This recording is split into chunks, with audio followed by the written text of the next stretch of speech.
नागेश मिश्रा जी, आपका हमारे चैनल में स्वागत है। जी सर, बात करें आज आप गोरखपुर में हैं तो बताना चाहेंगे कहाँ पे हैं, कौन सी फिल्म की शूटिंग कर रहे हैं और जी लोकेशन क्या है? जी, मैं फिल्म अपराधी की शूटिंग कर रहा हूँ और ये लोकेशन है गोरखपुर में, सहारा सिटी के पास में। सहारा स्टेट जो जगह है, यहाँ पे एक बहुत ही खूबसूरत लोकेशन है, बहुत प्यारा लोकेशन है और बस यहाँ शूटिंग कर रहा हूँ। शूटिंग चल रहा है, बहुत अच्छा, बहुत मज़ा आ रहा है। गोरखपुर की पब्लिक भी बहुत अच्छी है, बहुत मज़ेदार लोग हैं, काम कर रहे हैं, अच्छा लग रहा है हमें। किरदार की बात की जाए तो जी, इस किरदार की बात करें तो मेरा इसमें किरदार एक अहम भूमिका मेरी एक एडवोकेट की है और मेरा ऐसा है कि शॉर्टकट में ऐसे पूरी कहानी को रिवील ना करते हुए इतना बताता हूँ कि ये एक जगह ऐसा घटना आती है कि हमारी बेटी, छोटी बेटी है, हॉस्पिटल में चली जाती है और उसको जो है उसको मतलब बहुत जीने मरने की बात आ जाती है। उसको डॉक्टर बोलते हैं कि बड़े सिटी में लेके जाओ, बड़े हॉस्पिटल में लेके जाओ। लेके जाते हैं तब कोई हमारे पास एम्बुलेंस नहीं रहती है, तो जो फिल्म का नायक भगा के लेके जाता है और फिर हमारे पे उसको बेटी को बचाता है।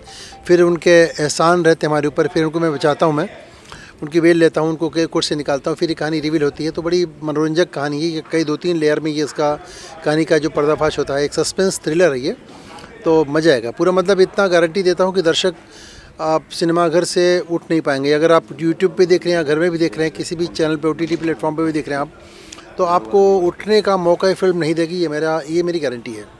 सर, तो इसमें जिससे फिल्म का नाम अपराधी है, तो अपराधी कौन है? ये मैं आपको ये इस वक्त नहीं बता सकता हूँ, क्योंकि यही बात है, यही तो चीज़ है।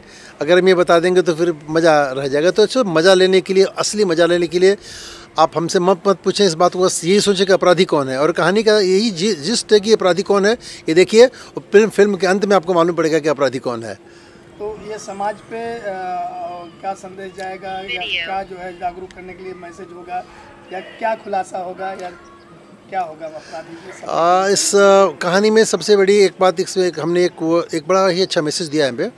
एक बहुत अच्छा मैसेज है कि पेरेंट्स के लिए होता है जो बच्चों को स्कूल भेजते हैं, उनके बारे में कि बच्चों को आप स्कूल भेज दिया, अपने बच्चों को फ़ीस भर दी और आपने स्कूल की फ़ीस दे दी, बस का जो किराया दे दिया और आपने जिम्मेदारी से मुक्त हो गए। ये बात नहीं है। और इस यही बात ये कहना चाहती है कि फिल्म में कहना चाहती है कि उसमें आप उनको आप अपने बच्चों पे ध्यान दें, बच्चों की देखरेख स्वयं करें, उनके साथ मानसिक रूप से, इमोशनली आप उनसे जुड़े रहें। बच्चों को अपने अभिभावक की कमी न खले, उन्हें महसूस हो कि हमारे पिता, हमारे गार्जियन, हमारी माताएं, बहनें जो भी हों हमारे साथ हैं और उनका जो है उनका जो ग्रोथ हो एक अलग परिपक्वता के साथ में एक अलग परिवेश में हो। ये हमारी कहानी का, हम आपको पूरी कहानी में अब रिवील नहीं कर सकते, लेकिन इतना मैं सिर्फ इतना बता सकता हूँ कि एक मैसेज है पब्लिक के लिए, ये बहुत अच्छा मैसेज रहेगा। मतलब हर वर्ग के दर्शक, बच्चे से लेकर बूढ़े तक हर वर्ग के दर्शक देख सकते हैं? डेफिनेटली, कोई शक की बात नहीं इसमें। ये ऐसा है कि जो भी मतलब ये एक तो पहली बात है, पारिवारिक कहानी है। पारिवारिक कहानी में हमने जो भी बनाया कि इसमें कोई भी अपने फैमिली के साथ आप देखें, परिवार के साथ में देखें, उसमें कोई कहीं ऐसी बात नहीं है कि ना तो हमने कोई हिंसा दिखाई है, ना तो कोई गलत तरीके से वल्गरिटी दिखाई, कुछ नहीं। ये बहुत ही अच्छी फिल्म है और एक साफ़ सुथरी फिल्म इसे आप बोल सकते हैं। मैं ये नहीं बोल रहा हूँ कि सिर्फ हमारी साफ़ सुथरी फिल्म है, तमाम लोग आजकल जागरूक हो गए भोजपुरी सिनेमा में और एक अच्छी भोजपुरी का अच्छा दौर चल रहा है हर जगह। अगर आजकल थिएटर बंद हैं तो थिएटर के साथ, थिएटर हालांकि शुरू हो गए थोड़े बिहार में, थिएटर बंद है तो सेटेलाइट का, इलेक्ट्रॉनिक का अपना रेट उसका अच्छा हो गया, अप्रिसिएशन है। यूपी सरकार भी हमें इस बात को बहुत ही सपोर्ट कर रही है, अपना फिल्म बंधु की तरफ से सब्सिडी मिल रही है। ये सारी चीज़ें अच्छी है, बहुत अच्छी बात है। बस ये कहना चाहता हूँ कि यदि आप इस फिल्म में आते हैं, निर्माण क्षेत्र में आते हैं, किसी भी फिल्म व्यवसाय से संबंधित कोई भी काम में अगर आप आते हैं तो आप पूर्ण रूप से आइए और एक मनोरंजन को ध्यान में रखते हुए आइए, पारिवारिक मनोरंजन को ध्यान में रखते हुए आइए कि हमारे जो समाज की जो परिकल्पना लोगों ने की थी पहले, और इसके साथ में यह है कि एक हम आगे परिवार के साथ इस चीज़ को देखें और समाज में कोई बुरा असर न पड़े, वो चीज़ कायम रहे। यही हमारे से लोगों से मेरी अपील है।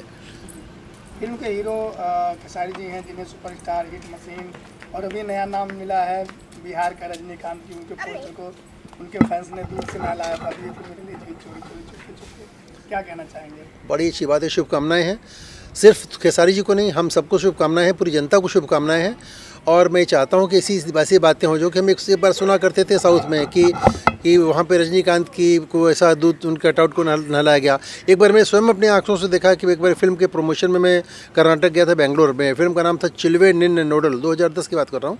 और फिल्म के हीरो थे शिव राजकुमार जी के मरहूम राजकुमार जी के बेटे।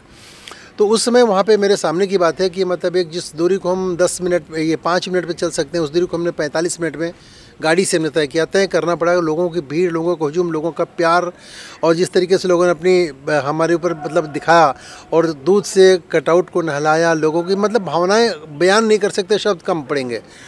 तो ये बात मैं सुनने में आती थी, मैंने देखा तो बड़ा आश्चर्य हुआ मुझे लगा कि ये क्या है, मतलब कम्प्लीटली बड़ा it was a miracle, something very, I was in wonder. लेकिन जब मैं ये बात हुई, पटना में बात शुरू हो गई, भोजपुरी दुनिया में बात शुरू हो गई, तो डेफिनेटली ये बहुत बड़ी सौभाग्य की बात है।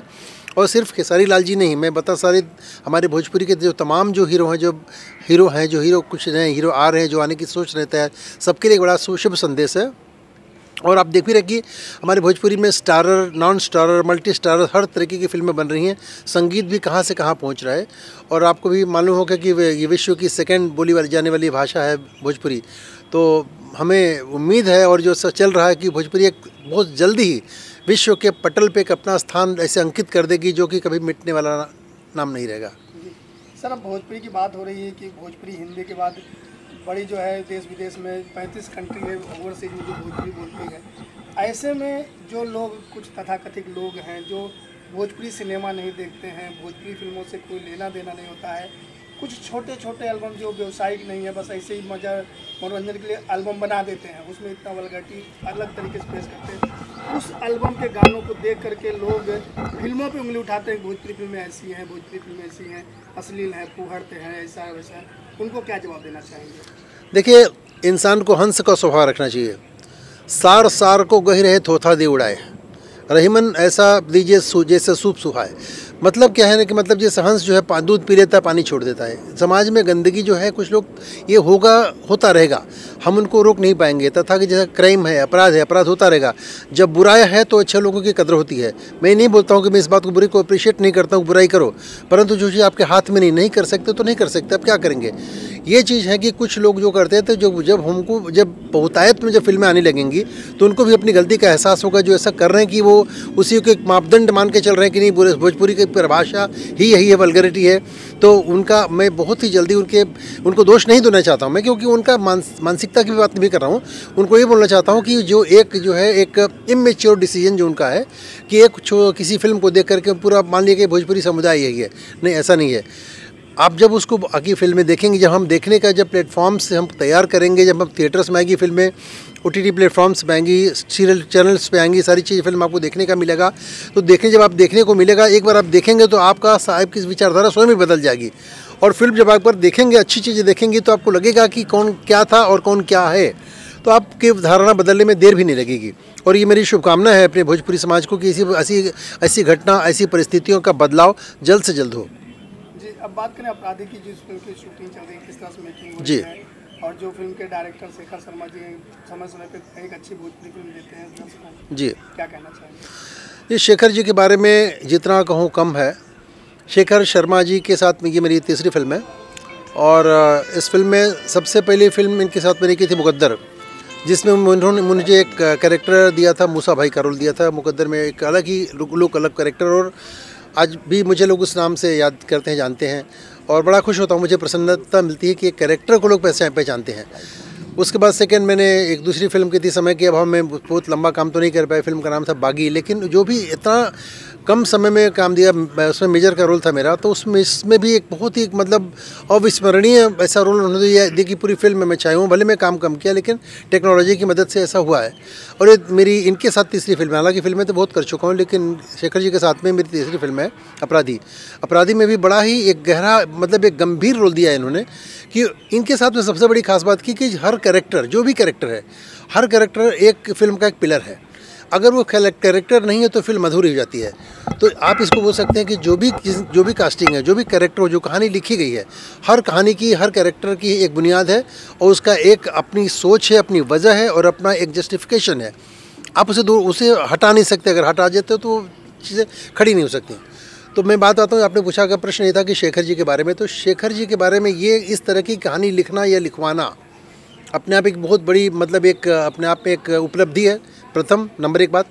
सेकंड चीज़ उसका पिक्चराइजेशन। तीसरा चीज़ वो स्वयं ही एक मजे हुए कुशल संगीतकार हैं, तो उन्होंने जो संगीत के बारे में जो उनका निर्णय, संगीत के बारे में सोच, संगीत का पब्लिक को क्या अच्छा लगेगा, किस ढंग से हम क्या करें, उसमें एक मेलोडी लाना, अच्छे स्वरों का चुनाव करना, गाने को शब्दों का एक चयन करना, लिरिक्स के बारे में हर चीज़ का, कहाँ लाइव म्यूजिक के साथ में इंस्ट्रूमेंटल और क्या क्या तमाम चीज़ें, बहुत सारी राग बेस पे जो गाने बने हैं, जैसे शिवरंजनी राग है, पहाड़ी राग है, राग मालकोस है, बहार राग है, भैरवी राग है, मतलब अनगिनत जिन मतलब ये रागों का कोई मतलब अपने आप में सीमा नहीं है। आज की अनफॉर्चुनेट पार्टी है कि लोग इस बात को भूल चुके हैं, जानने की कोशिश नहीं करते राग क्या है। जब रागों के बारे में सुनेंगे तो हमें संगीत की समझ आएगी, संगीत की समझ में आएगी तो हम उसका आनंद लेंगे, तब हमें लगेगा कि हमारे गायक ने कितनी अच्छी मेहनत की है।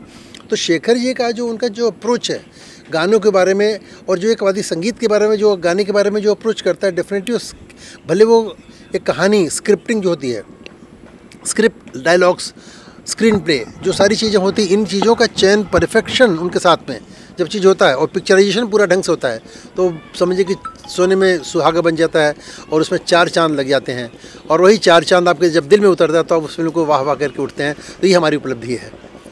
बहुत बहुत धन्यवाद sir. Thank you sir, thank you very much, आपने समय दिया हमें। Thank you very much, thanks a lot.